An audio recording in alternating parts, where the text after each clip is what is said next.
Hello, this is Castle. If Castle does, new episode, Subnautica.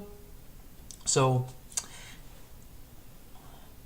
at this point, I'm doing mostly just touch-up work on this area. This is like a section of a bigger section that I'm working on, and I'm placing these volumes that change the lighting when you go inside of it to make it so that it's darker when you go in a cave. And then I'm also experimenting with the idea of doing like point lighting and stuff like that. So right now I'm just kind of playing around with this idea, and obviously it looks really good. Like really happy with the idea of having dynamic point lights. A point light is just a omnidirectional light that you didn't even have dynamic shadows, soft shadows. Actually, it'd be madness not to take advantage of this. Um, the way the engine is currently set up right now, though, it will not save these lights.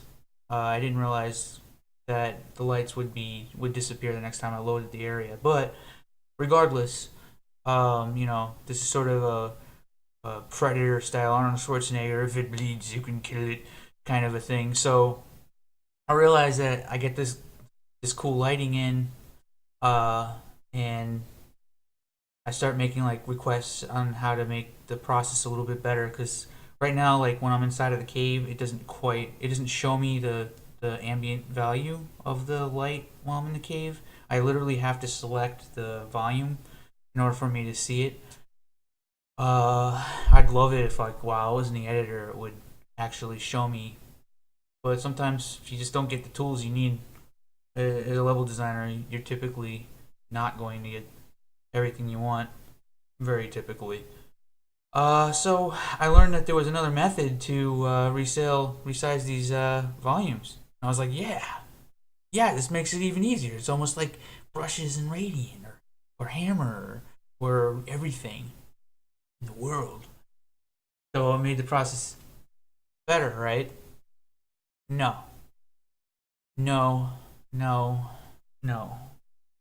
See, I went through all this energy to rescale these brushes using the holding down shift and using those. Yeah, it doesn't remember. It didn't remember. It didn't remember the resizing. So at first I thought it was because I Control C, Control V the volume, and I was like, oh shit, I didn't realize Control C, Control V was making instances of the previous object that I had already, and then leading me on to believe that I can modify it when I really can't. I reload the area only to find that volumes, all of the volumes are scaled back to their original size. No. All right, but I've got so much going on, but then there was this other weird thing that comes up. Performance. Now, for some reason, performance is just gone. I can't do anything. Like I'm trying, and then all of a sudden, it's hard to see because the video is sped up.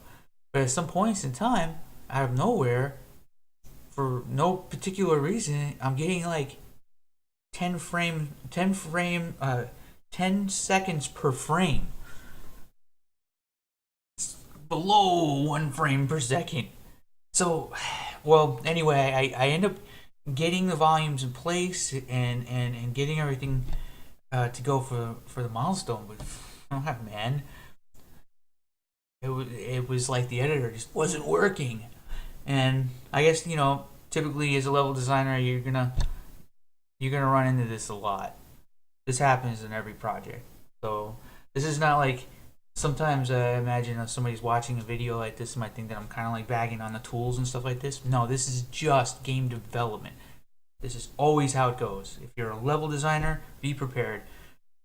All your tools are gonna break. Everything's going to go wrong. You're gonna be doing weird stuff. You're gonna be hacking around problems. So common. It happens. In this case, it's not so bad because the problem actually seems to be something that can be solved.